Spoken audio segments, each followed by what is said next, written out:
오늘 말씀은 마가복음 1장 16절에서부터 20절까지의 말씀을 계속 이어서 봅니다. 오늘 말씀의 제목은 새로운 일을 시작하는 사람들이라는 제목으로 말씀을 함께 나누려고 하는데요. 우리가 사회생활을 하다 보면 우리 성도님들의 경우에 따라서 이직을 경험할 때가 있습니다. 회사를 옮기는 일을 경험할 때가 있는데, 근데 때때로 이렇게 회사를 옮길 때 이런 이직이 아니라 직업 자체를 바꾸는 전직을 할 때가 있는 경우도 있습니다. 우리가 이직은 어떻습니까? 어디 비슷한 계열의 일들을 하게 됩니다. 건축 쪽에 일을 하고 있으면 건축 쪽에 일로 쭉 가는 비슷한 회사의 일을 쭉 하는 것을 이직이라고 우리가 얘기를 하겠지만, 전직은 무엇입니까? 전직은 말 그대로 일 자체가 바뀌는 겁니다. 내가 해왔던 일들과는 다른 새로운 일을 시작하게 되어지는 것. 이거를 우리가 전직이다라고 얘기해 볼 수 있을 것 같은데요. 우리가 자신의 의지에 따라 자발적으로 이런 직업을 바꾸는 이런 전직을 하는 사람도 있겠지만, 자신의 의지와 상관없이 현실의 상황 때문에 어쩔 수 없이 지금 이전까지 하던 일과는 다른 새로운 일, 새로운 직업을 선택하며 나아가는 경우도 우리의 삶 가운데는 참 적지 않다라는 것을 보게 됩니다. 오늘 우리 가운데서도 어떻습니까? 우리의 삶을 돌아보면 내가 배운 전공이 있습니다. 내가 배운 학문의 전문 학문이 있습니다. 근데 지금 하고 있는 일을 보면 내가 배웠던 전공과 내가 배웠던 학문과는 전혀 상관없는 일을 가고 있는 그런 현실 속에 놓여있는 나를 볼 때가 있다는 것이죠. 우리가 배우고 경험했던 일, 그것과 다른 일을 시작한다는 것, 다른 일을 해나간다는 것은 어떻게 보면 참 힘들고 어렵습니다. 물론 내가 이렇게 다른 일을 시작하는 것이 내 적성에 맞고 나의 어떤 취미에 어떤 여러 가지 성향에 맞고 한다라면 다행이지만, 그렇지 않은 경우라고 한다면 일을 바꾼 것 자체가 너무나도 힘들고 어려움을 느껴지는 순간들이 많다라는 거죠. 우리가 어떤 일을 배우고 또 어떤 일을 경험했을 때 그 이전의 배움과 경험이 별로 사용되지 않는 일을 지금 내가 하고 있다라고 한다면 때로 이런 생각이 들어요. 내가 그렇게 비싼 돈과 시간을 투자해서 전공을 배웠는데 이게 무슨 의미가 있을까라는 생각 속에서 좀 낙심하고 자괴감이 들어지는 순간도 때로는 우리에게 들 수 있다는 것입니다.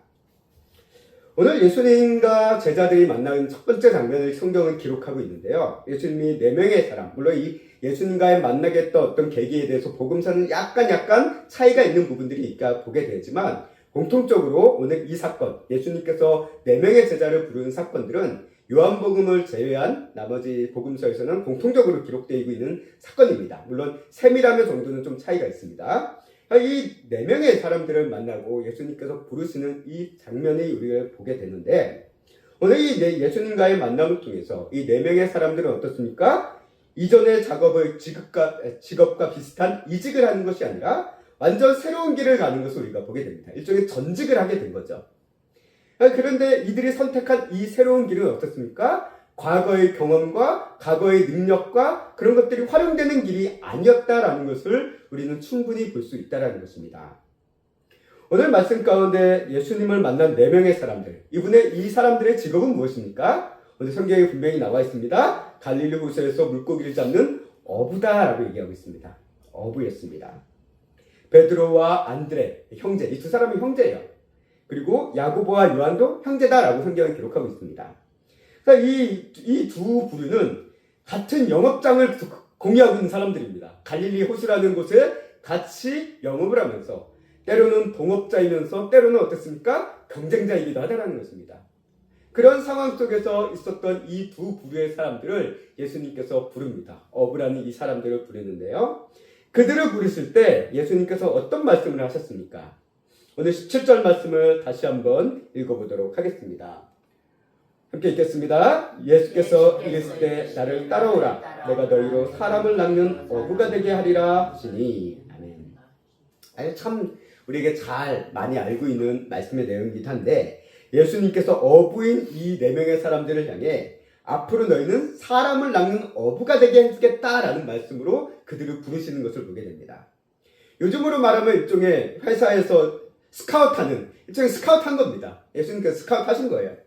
근데 우리가 보통 사회 속에서 스카우트하면 어떻습니까? 스카우트하면 보통 비슷한 일을 하게 됩니다. 경쟁사에서 스카우트를 하든지 스카우트에서 비슷한 일을 하게 돼요. 연구원을 영업사원으로 스카우트하는 일은 별로 없습니다. IT 전공인 사람을 스카우트해가지고 요리를 하라라고 하면은 그런 경우는 없잖아요. 각자의 쓰고 있는 그 그 전공과 경험을 가지고 쭉 활용할 수 있는 그것을 네가 활용했던 그것을 우리 회사에서 더 잘 써달라라는 의미로서 스카웃을 하지 전혀 다른 일을 시키면서 스카우트하는 경우는 거의 없다라는 것입니다. 예수님도 이 어부들을 스카웃을 하셨으면 어부로서의 능력과 경험이 활용돼야 되는 것에 그들을 투입하셔야 되는 것이 맞을 것 같은데, 그런데 예수님께서 말씀하신 것이 무엇입니까? 너희를 어부가 되게 하겠다라는 말을 하는데 사람을 낚는 어부라는 표현을 쓰십니다. 도대체 사람을 낚는 어부는 뭘까요? 여기서의 사람을 낚는 어부는 어부로서의 능력과 경험이 어떻게 적용이 되어지는 걸까요?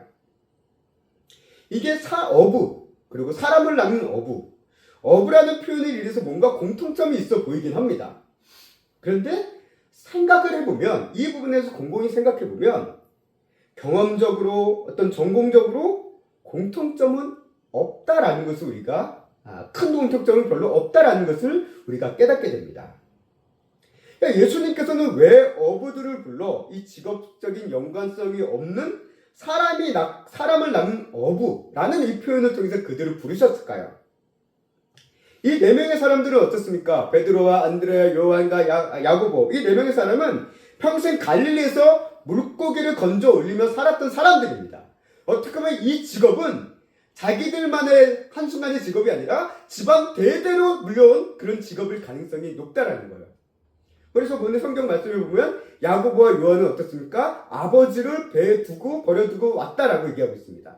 이거로 봐서는 이것이 일종의 가업이기도 한 것처럼 보여진다라는 거예요.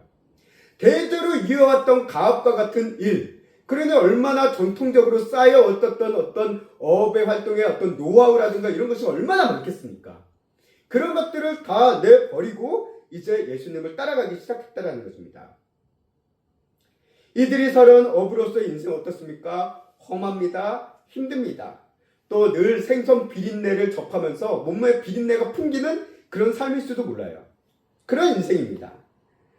물론 이게 단지 돈을 버는 이 관점에서 본다면 이 어부로서의 그 수입은 적지 않았을 것이다 라고 이제 학자들이 얘기를 합니다.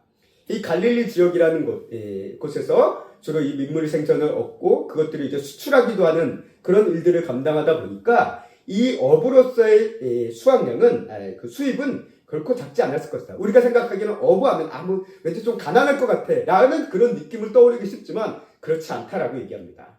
꽤 부유했다라는 것을 성경은 학자들은 이야기를 하고 있다는 거예요.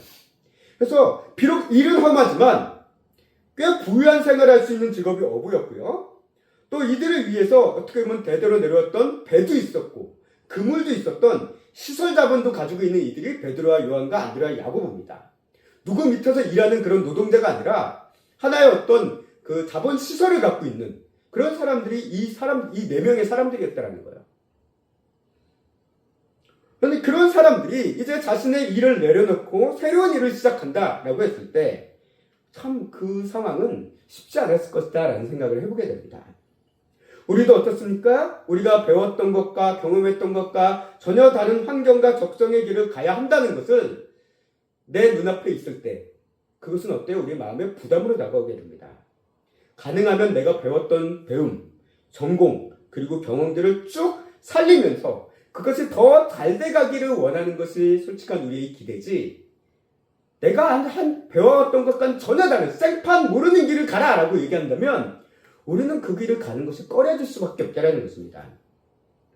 근데 안타까운 우리 현실은 어떻습니까? 많은 사람들이 배움과 전공 그리고 경험과는 무관한 일을 살아가는 것이 오늘날 우리의 사회의 현실이다라는 것을 우리는 늘 보게 됩니다. 물론 전공을 살리면서 이 전공의 경험을 살리면서 끝까지 쭉 가는 사람들도 있지만 또 그런 길을 가서 좋은 결과를 이루면서 가는 사람들도 있지만 적지 않은 경우는 어떻습니까? 현실적인 이유 때문에 어쩔 수 없이 전공과는 무관한, 경험과는 무관한 새로운 길을 가면서 그 길에서 어떻게 보면 문땅에 헤딩하듯이 살아가고 있는 우리 현대인들의 모습을 우리는 볼 수 있다는 것입니다. 그렇다면 이 네 명, 어부로서의 이 네 명의 사람들이 자신들을 선택한 이 사람 낚는 어부, 왜 이 사람 낚는 어부라는 이 말에 끌려서 이들이 어부라는 직업을 때려치고 새로운 길을 가게 된 걸까요? 먼저 사람 낚는 어부란 도대체 뭘 의미할까요? 이런 직업이 있습니까? 사람 낚는 어부라는 직업이 있어요? 굳이 이것을 찾는다고 한다면 뭐 인신매매? 또는 노예상인?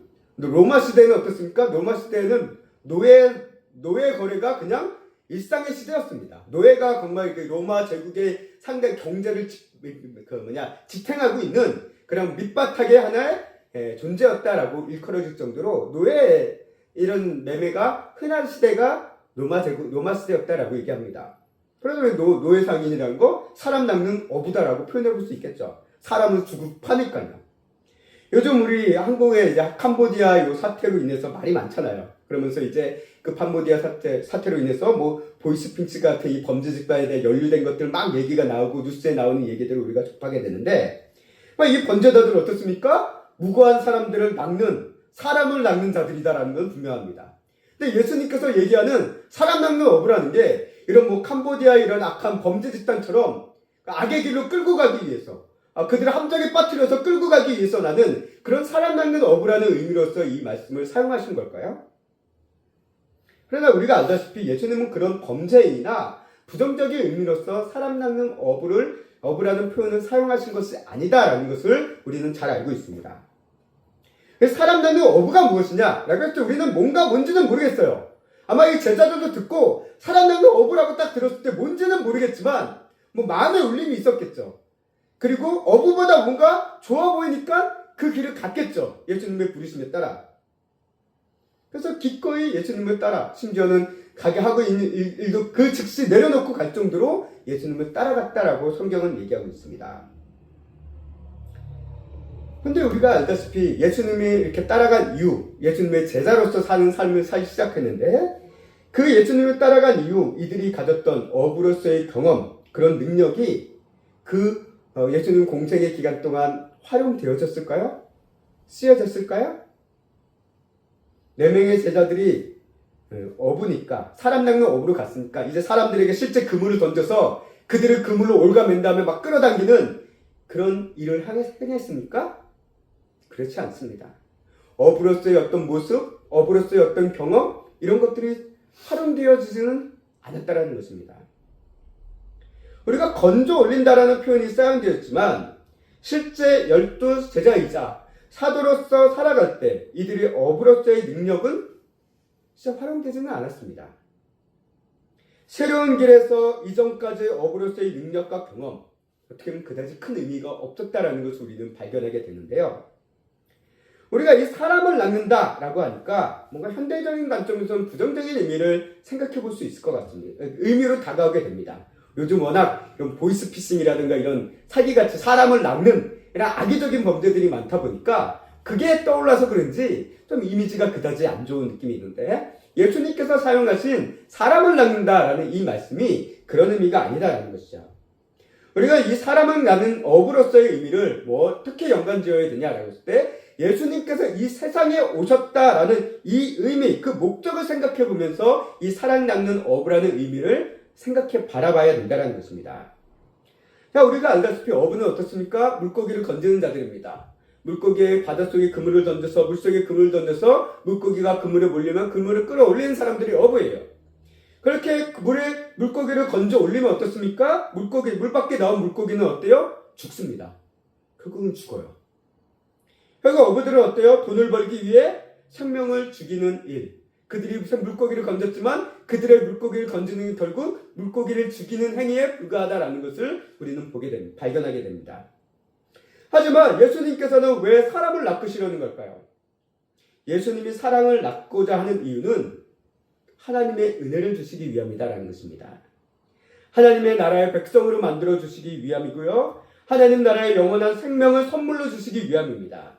죄인을 향한 죄사함과 구원을 주시기 위함이다라는 것이 예수님이 이 땅에 오신 목적이고 이를 위해서 영혼을 구원하기 위해서 십자가 길을 가시고자 이 땅에 오셨다라는 것을 성경은 우리에게 가르쳐주고 있습니다. 다시 말해 한마디로 얘기하면 생명을 주시기 위해 사람을 낚는다라고 예수님께서는 예수님의 사역을 표현해 볼 수 있다는 것입니다. 그래서 요한복음 10장 10절 말씀을 우리가 함께 보도록 하겠습니다. 요한복음 10장 10절 말씀 함께 읽겠습니다. 도둑이 오는 것은 도둑질하고 죽이고 멸망시키려는 것뿐이요 내가 온 것은 양으로 생명을 얻게 하고 더 풍성히 얻게 하려는 것이라. 아멘. 오늘 이 요한복음 10장의 말씀이 예수님께서 이 땅에 오신 가장 큰 목적입니다. 생명을 주시기 위해서 이 땅에 왔다라고 얘기합니다.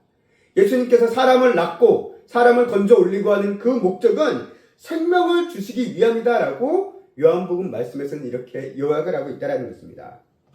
그렇다면 예수님께서 말씀하신 사람을 낳는 어부란 무엇일까? 우리가 이 사람을 낳는 어부는 결국 이런 예수님의 사역의 관점에서 봤을 때 어둠과 죄의 바닷속에 있는 이들을 예수님의 그 십자가 복음의 그물로 건져 올리는 영적인 어부와 같은 것을 의미하고 있다는 것을 우리가 이 성경의 가르침 속에서 깨닫게 됩니다. 그래서 물고기는 어때요? 어부의 낙지 그물에 걸리면 죽지만 사람은 어떻습니까? 예수님의 십자가 복음의 그물에 낚이면 산다라는 것입니다. 이것이 보여주는 어부와 사람 낳는 어부의 가장 큰 차이점이라는 것입니다. 그래서 이들에게 어부로서 그동안 사용했던 그 생명을 죽게 하는 이 낙지의 그물을 버리고 사의 생명을 주는 복음의 그물을 주셨고 죽음의 고기잡이의 배에서는 이제 떠나 예수 그리스도는 복음의 방주를 타고 가는 사람 낚는 어부로서 예수님께서는 그들을 변화시키셨다라는 것을 오늘 이 부르심의 장면에 대해서 그렇게 이해를 해볼 수 있다는 것입니다. 이 과정 속에서 전직의 과부로서의 능력과 경험은 그다지 큰 의미가 없습니다. 사람 낚는 어부라고 해서 어부의 능력이 사용되어지는 것이 아니라 오히려 사람 낚는 어부로서 사용되어지는 능력은 뭡니까? 전적으로 하나님의 은혜와 능력밖에 없다라는 것을 보여주고 있다는 거예요. 사실 인간의 힘을 의미하는 것이 아니라 너의 과거의 경험을 의지하는 것이 아니라 사람을 낚는 어부에서의 능력은 네 과거의 재능, 네 과거의 직업 그것과는 크게 연관성이 없다. 오직 하나님의 능력, 십자가 복음의 능력, 성령님의 역사하심만이 사람을 낚는 도구로서의 유일한 능력이고 방법이다라는 것을 일깨워주는 하나의 모습이다라는 것입니다. 물론 그들이 과거 어부로서의 가졌던 능력과 경험이 하등 쓸모없다는 건 아니에요. 무가치하다는 것은 아닙니다. 예수님의 갈릴리 사역의 현장을 보면 이들로서의 어부로서의 이 경험 이것들은 때로는 활용되기도 합니다. 그런데 사람에게 활용된다기보다는 이 사역의 어떤 가는 과정 속에서 필요에 따라 그들의 능력들이 활용되어지는 것을 봅니다. 예수님은 어때요? 갈릴리 이 지방에서 주요 공생의 사역을 했는데 갈릴리 지역 호수를 건널 때마다 배를 타고 건널 때가 많았습니다. 그때 이 배를 누가 이끌었을까요? 아마 이 4명의 제자들이 배를 이끌어 왔겠죠. 배를 조종하면서 배를 쭉 끌고 가는 좋다 하는 그런 일들을 이 어부들이 맡았을 것이다라고 우리가 추측해 볼 수 있습니다. 하지만 그러나 이 과정 속에서 각자의 능력은 어떤 측면에서 활용될 수 있지만 가장 궁극적으로 사람을 낳고 사람을 살리는 이 역할, 그 안에서 능력은 사람의 경험, 어부로서의 경험이 아니라 오직 성령으로서의 역사하시는 은혜, 예수님의 십자가 복음의 은혜밖에 없다라는 것을 오늘 우리에게 보여주고 있다는 것입니다. 그래서 그렇기 때문에 이것이 주는 또 하나의 중요한 관점은 뭐냐면 어떤 전공과 경험을 가진 사람이라도 사람을 낚는 어부가 될 수 있다는 것을 우리에게 일깨워준다는 거예요. 4명의 제자들가 어부였으니까 어부 출신만 사람을 낚는 어부가 될 수 있겠구나 라는 것이 아니라 우리가 어떤 일을 하든지 간에 누구라도 예수님의 부르심 속에서 사람을 낚는 어부로서 살아갈 수 있음을 우리에게 일깨워줍니다. 왜? 우리의 전공과는 무관하거든요. 사람을 낚는 것은 오직 하나님의 은혜와 십자가 복음의 능력으로만 또 성령님의 역사심을 통해서만 이루어지는 일이기 때문에 누구라도 어떤 일을 하든지 간에 그들은 사람 낚는 어부로서 그 일들이 주어질 수 있다는 것입니다. 그래서 예수님의 그 제자들이 12제자들의 직업이 다양한 이유도 바로 그와 같은 이유겠죠. 다 어부 출신만 막 모여있지 않습니다. 막 세리도 있고요. 또 어떤 열심당원도 있고요. 여러 가지 직업들을 가진 그냥 다양한 모습들을 가진 사람들이 예수님의 그 12제자 안에 들어가 있다는 것을 포함되어 있다는 것을 우리에게 보여주고 있다는 것입니다.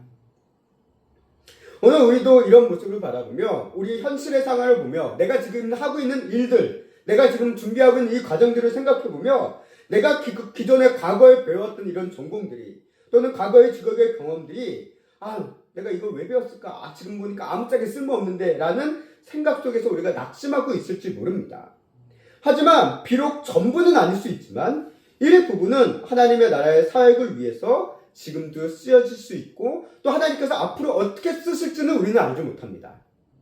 그것들을 통해서 사람과의 만남을 어떻게 열어가실지는 우리는 몰라요. 비록 하는 일과 경험은 다를 수 있지만 예수님께서는 우리를 사람 낚는 어부로서 사람들에게 생명을 주시는 일을 맡기셨다라는 것은 분명한 사실이다라는 것입니다. 우리가 한편 이런 관점에서 어부와 사람 낚는 어부에 대해서 보게 되는데 제가 이 부분을 생각해 보다 보니까 공통점이 과연 뭘까라는 것을 생각해 봤습니다. 어떤 그런 공통점이 조금이라도 있을까라고 생각해 봤는데요.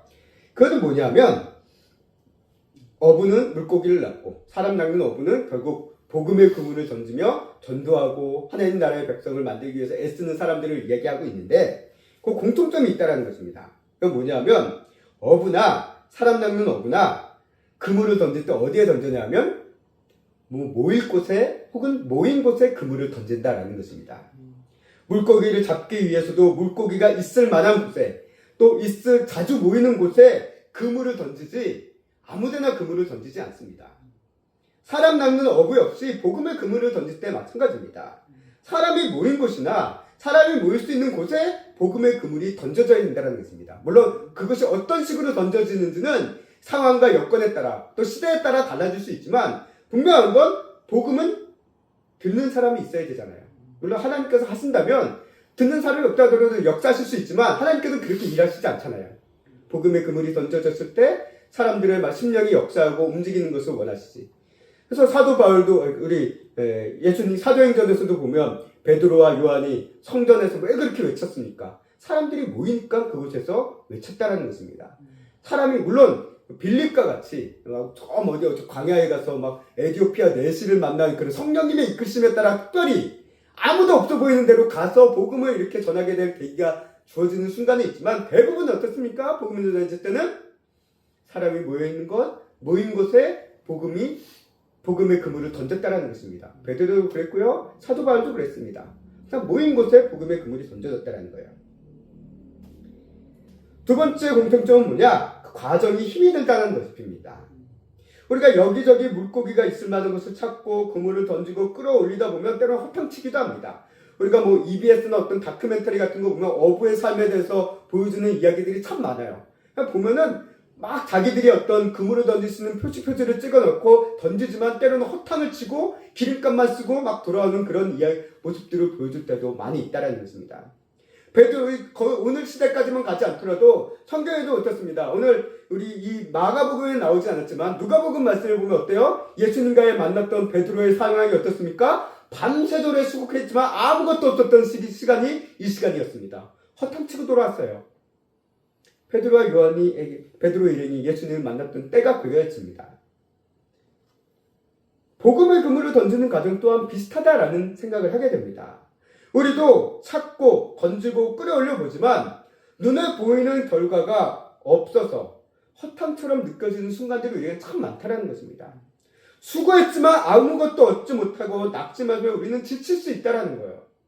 그렇잖아요. 우리도 전도를 하다 보면 밖에 나가서 전단지를 돌리든지 또는 전도서 용품을 주든지 때로는 사람들과의 만나서 잠깐 얘기를 하면서 예수님에 대해서 얘기를 한다든지 여러 가지 방법을 통해서 어떤 복음의 그물을 던지지만 그거에 대한 결과가 눈에 잘 안 보여요. 그러다 보면 우리 어떻습니까? 지칩니다. 낙심해요. 힘듭니다.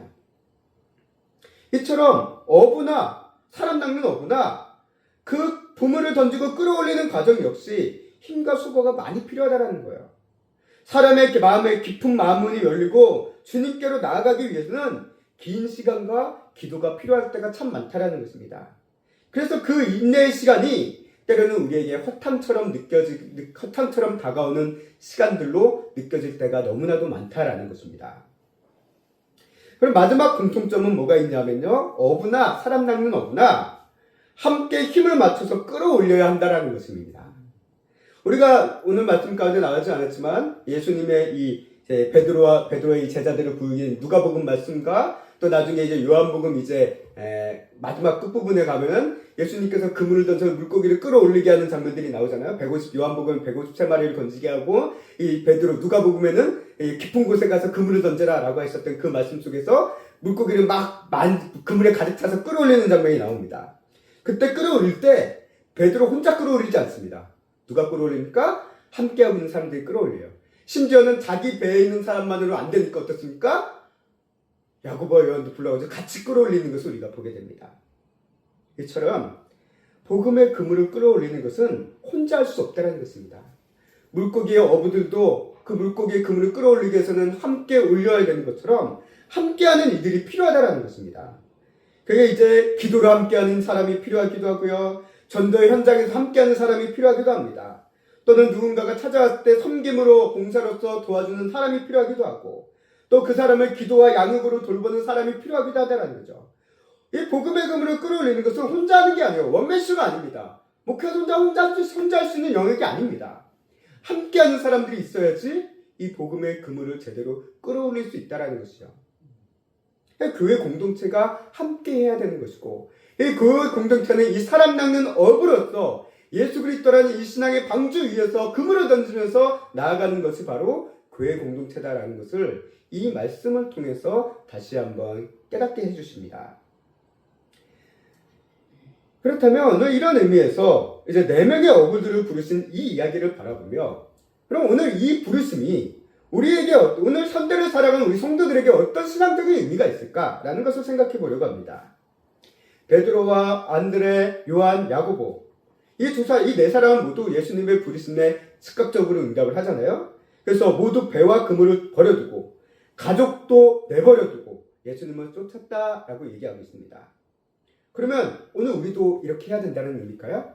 예수님의 부르심이 있으니까 지금 당장 하고 있는 일 때려쳐. 그리고 예수님이 뒤따라가야 돼. 라는 의미로서 이 말씀은 우리의 삶에 이렇게 적용을 해야 되는 걸까요? 그러면 그런 의미로 간다면 우리 모든 성도는 다 목회자가 돼야 돼요. 다 목사님 되셔야 됩니다. 다 전도사 되셔야 돼요. 다 일 그만두고 우리 그리스도인 다 그렇게 살아야겠죠. 과연 이 말씀이 이 사건이 우리가 그런 의미일까요? 우리가 성경을 이해할 때 주의를 가져야 되는 부분이 있습니다. 그건 뭐냐면 성경의 인물, 성경에 기록된 성경의 인물들은요 하나님의 특별한 부르심과 택함을 받은 이들이라는 것을 우리는 먼저 인식하셔야 된다는 거예요. 그들에게 주어진 하나님의 특별한 사명이 있습니다. 특별한 뜻이 있기 때문에 이들을 부르셨지 이들을 보편적인 인물로 보면은 보편적인 인물로 해석해서 나와 동일시하면 우리는 좀 약간의 문제가 생길 수 있다는 것입니다. 하나님께서는 이 성경 속의 인물들에게 분명 각자의 특별한 사명을 주셨고 책임을 주셨고 그를 위해서 부르셨고 그를 위한 사건들을 겪게 하셨지 이게 우리에게 일방적으로 똑같이 우리에게 적용할 수는 없다는 것입니다. 우리는 다 아브라함이 아닙니다. 우리는 다 모세도 아니에요. 우리는 다윗도 아닙니다. 우리는 바울도 아니에요. 베드로도 요한도 아닙니다. 근데 우리는 마치 내가 아브라함인 양, 내가 모세인 양, 내가 다윗인 양, 내가 바울과 베드로, 요한인 것처럼 착각해서 베드로가 이들에게 이런 말씀을 주셨으니까 이것도 나에게 똑같이 주는 말씀이야 라고 해석해서 나에게 무작정적으로 그냥 일방적으로 나에게 이 말씀을 적용해 보려고 하는 그런 생각들이 우리에게 있다는 것입니다. 그러나 우리는 성경의 인물들이 겪은 일들과 사건에 담겨있는 하나님의 뜻과 계획 그리고 의미가 무엇인지를 알고 그게 지금 나의 삶의 어떤 의미인지 말씀의 본질적인 의미를 우리가 발견해서 그것을 적용해야지 성경 인물이 이렇게 반응했으니까 나도 똑같이 해야 돼 라는 식으로 적용하는 것은 상당한 위험한 적용이다라는 것입니다. 물론 하나님께서 그렇게 감동을 주시면 모르지만 그래서 오늘 이 말씀도 마찬가지입니다. 예수님께서 부르셨고 제자들이 이렇게 했으니까 우리도 그래야 돼. 다 직업 때려쳐. 돈 잘 버는 직업 때려쳐. 다 예수님 따라가야 돼. 예수님 부작청에 대한 부작청에 대한 얘기를 하면서 때려쳐. 예수님 따라가는 것은 오직 가장 귀한 길이야. 물론 성경의 본질로 봤을 때 예수님을 따라가는 삶이 가장 귀한 건 맞습니다. 그러나 예수님이 따라가는 삶이 가장 귀한 삶이라고 해서 내가 지금 살아가는 현실을 다 외면하고 다 때려치고 다 그런 식으로 살라라는 의미는 아니다라는 것을 우리는 알아야 된다는 것입니다. 우리가 신약 성경을 보면 예수님을 믿는다고 해서 다 직업을 목회자로 바꾸라, 다 목회의 삶을 살라라고 하고 있지 않습니다. 오히려 신약 성경에는 그렇게 하라는 말씀 없습니다. 어떤 말씀이 맞습니까? 오히려 믿음의 삶을 살면서 현재 주어진 일을 열심히 해라라는 말씀이 더 많아요. 데살로니가전서 말씀을 봐도 게으른 자들을 향해서 이야기하고 있고, 맡겨진 일들을 잘 충성되게 하라라는 이야기들이 많지, 그 일 때려치고 너희 목회자가 돼야 된다, 순회 선교사가 돼야 된다 라고 가르치지 않는다라는 겁니다. 그런 사람들은 하나님의 특별한 부르심과 사명이 있는 자들이지 다 그렇게 일방적으로 적용하지 않는다라는 거죠. 그렇다면 오늘 이 사건이 우리에게 주신 의미는 뭘까? 이거는 제자들을 부르시는 이 사건을 통해서 무엇을 보여줄 수 있나? 예수님을 믿는 자들에게 일과 의미와 그리고 가치라는 이 목적이 바뀌게 되어지는 것을 우리에게 보여준다는 것입니다. 본질적인 의미에서 하나님의 부르심을 받은 자들은 자기 포기의 삶이 전제가 되어진다는 것을 보여줘요. 그래서 다 내려놓고 예수님을 따랐다라는 것을 얘기합니다. 그래서 이것은 직업을 때려치라는 의미보다는 어떻게 보면 그리스도의 삶의 본질이라는 거죠. 자기 포기의 삶이 우리에게 주어진 어떻게 보면 무거운 책임이기도 하고 우리 감당해야 될 십자가이기도 하다라는 것을 우리에게 보여주는 것이지 다 목회자고 다 때려치라라는 의미는 아닙니다. 하나 예수님께서 이들을 부르시며 그동안 물고기를 건져오며 살아간 인생에서 이제 사람을 건져 올리며 사는 인생으로 바꿔주겠다는 이 말씀이 가지는 의미는 뭐냐? 이거는 4명의 어부들을 제자로 부르면서 그들의 삶의 목적과 의미를 바꿔주시는 그런 메시지라는 것입니다. 단순히 전직을 시키는 것이 아니라 직업을 바꿔주겠다는 것이 아니라 너의 삶의 목적, 그동안 돈 벌기 위해서 어부를 살았잖냐? 그동안 돈 벌기 위해서 생명을 죽이며 살아왔지 않냐? 그러나 이제는 나와 함께하면 너희는 생명을 죽이는 존재가 아니라 생명을 살리는 존재가 되도록 내가 하겠다라고 너희를 부르신다라는 거예요. 단순히 돈 벌면서 사는 인생이 아니라 이제 사람들에게 선한 영향을 끼치며 사는 이들로 너희를 만들어주겠다라고 예수님께서 이들을 부르셨다라는 것입니다. 그래서 제자를 삼으신 거예요. 12제자는 특별한 존재로 부르신 것이지, 만약에 12제자가 아니었다고 한다면 예수님은 이들을 어부의 삶을 살면서 또 그렇게 생명을 건지는 삶의 모습으로 어떤 식으로 예수님은 이루실지는 우리는 모르지만 능히 이뤄가실 수 있는 분이다라는 것을 우리는 알고 있습니다. 결국 예수님의 부르심은 뭐냐? 우리의 일의 방향과 의미를 바꿔주는 그 가치와 목적을 새롭게 하는 부르심이다라는 것을 보게 됩니다. 그래서 예수님께서는 이 과정 속에서 우리의 일 자체를 바꾸는 경우도 있습니다. 이 일이 아니라 내가 해야 될 일은 이게 아닌가 보다. 다른 일이 있는 것 같다. 나에게 보여준 비전의 일이 하나님께서 보여준 비전의 일은 이 길이다 라고 그 일을 바꾸는 경우도 있어요. 그렇지만 지금 하고 있는 일 가운데 그동안 이것을 성공하기 위해 돈 벌기 위해서 매진했던 그 일을 통해서 그런 생각으로만 매였던 이 일을 이거를 통해서 하나님의 뜻을 나타내고 사람들에게 덕이 되어질 수 있는 그 의미가 무엇인지 생각하며 그런 길로 나아갈 수 있도록 생각의 전환을 바꿔줄 수 있는, 현재 일을 함에 있어서 또 다른 어떤 전환점을 우리에게 주실 수 있는 분이 바로 예수님이다라는 것을 우리에게 보여주고 있다는 것입니다. 꼭 일을 바꾸고 직업을 바꾸고 해야 된다는 그것이 목적은 아니다라는 거죠. 하나님 뜻이 있으면 물론 바꾸시겠지만, 어떻게 보면 우리 성도들의 삶이 그렇잖아요. 예수님을 믿고 믿음 생활하는 분들, 그들의 삶이 어떻습니까? 그들이 하고 있는 일과 경험을 쭉 이어나가고 있는 경우가 많습니다. 오늘 이제 제가 주보에도 광고를 했지만 11월 달 되면 다니엘 기도회가 또 합니다. 힘든데 그래도 제가 다니엘 기도회를 이번에 할까 말까 좀 고민을 했어요. 왜냐하면 힘든 것도 있고 하는데 문득 그런 생각이 들더라고요. 우리가 다니엘 기도를 통해서 그래도 이 세상 속에서 일하고 계시는 하나님에 대한 어떤 모습들을 우리가 들을 수 있는 기회가 되겠다라는 생각에 힘들지만 또 이번에도 한번 또 해보자라는 생각이 들어서 이제 다니엘 기도회를 또 함께 준비하고 또 하려고 합니다. 21일 동안 함께하고 대신 우리가 좀 부담을 덜기 위해서 21일 기도회 기간 동안에 좀 새벽 기도는 쉬고 저녁 기도회 그게 함께 하는 걸로 진행을 하려고 생각을 주셨습니다. 그래서 그건 이제 광고를 통해서 제가 이야기하고요. 여하튼 간에 그 강사들의 모습들을 보면 대부분 어떻습니까?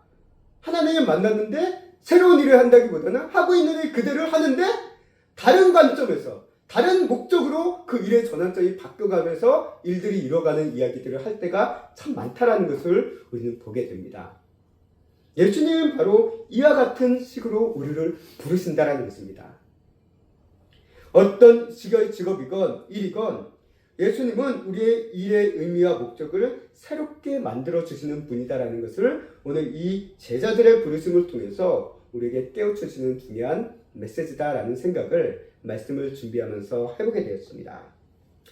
이제 말씀을 정리하겠습니다. 하나님께서는요, 우리의 일과 직업을 때로는 바꾸시는데 그 바꾸시는 이유는 뭡니까? 더 나은 경험, 더 능력을 활용할 수 있는 자리, 돈과 인정과 성공을 주시기 위해서 그 자리를 바꾸시는 것이 아닙니다. 오히려 하나님의 뜻, 돈과 생계를 위해서 물고기를 그물로 잡아 올려 죽여던 그 사망으로 이끌던 어부의 삶에서 하나님 나라와 하나님의 의를 위해 사람을 복음의 그물로 잡아 올려 생명을 주는 사람 낳는 어부로서 그들의 의미와 목적을 바꿔주신 것처럼 우리의 일과 직업에 대한 목적과 이유를 분명히 바꿔주시는 분이 하나님이십니다. 지금 현재 우리에게 각자 주어진 일과 환경들이 있습니다. 그것을 과거의 전공과 경험을 그대로 활용하시는 함에 나아가는 분들도 있지만 그렇지 못하고 정말 새로운 길로 가고 있는 그런 우리의 현실도 있습니다. 그러나 어떤 길이든 간에 새로운 길이든 과거의 일들을 이어가던 길이건 분명한 건 하나님께서 우리에게 주신 그 일의 의미와 목적이 반드시 있다라는 것입니다. 재밌게 성도 여러분, 우리는 무엇을 위해 일하고 있습니까? 경험과 능력과 재능만을 활용할 장조로서의 일을 찾고 있습니까? 아니면 그 이상으로 하나님의 뜻과 주신 사명을 위한 곳으로서 일을 하고 있습니까?